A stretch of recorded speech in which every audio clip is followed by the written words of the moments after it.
Oh, hello, yeah. Well, it turned out all abusive again, didn't it? Anyway, all that stuff about Donald Trump.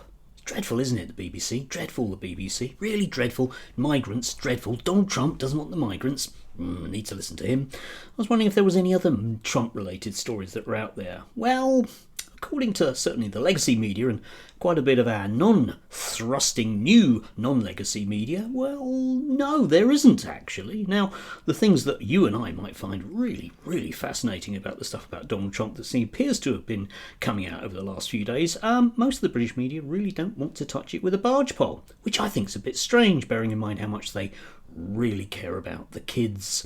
Yes, so you get basically two stories, certainly from most of the red tops and, well, the usual owned by billionaires abroad people. So, for example, in The Sun, you get this. Yeah, okay then, right, okay, yeah, we understand that. The Express inevitably goes with this. Yes, okay. The Mail, even in their American edition, don't particularly want to talk about certain things.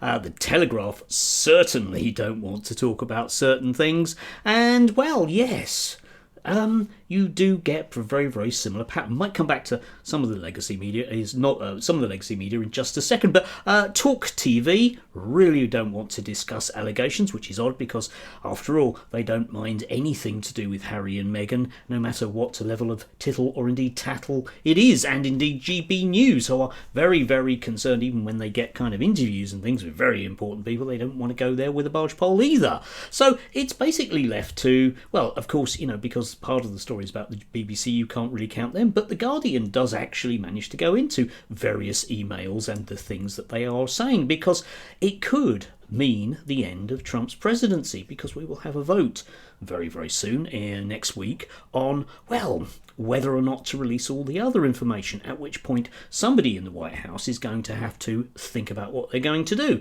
And like a wounded animal, one can only believe that it'll be really, really, really appalling, probably for all of us. But of course it's worse for those people that have nailed their colours to the Trump mast. All those people that really, really thought that Trump was definitely absolutely the right man for the job, even though, let's face it, there were certain one or two just vague warning signs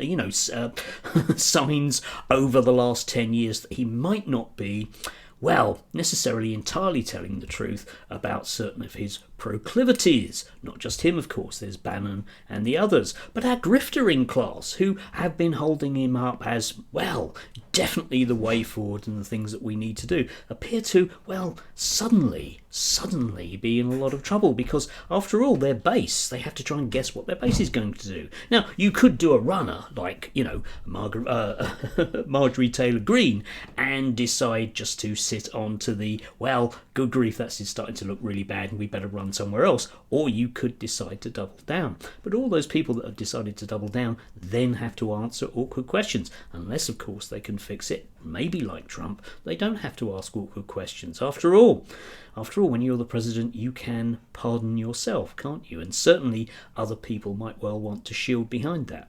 But it will be intriguing next week to see the shenanigans around this, and to see just the extent to which various people that told us that, it was Trump derangement syndrome and all the rest of it, are going to have to squirm until one of them can find a way of making it all okay.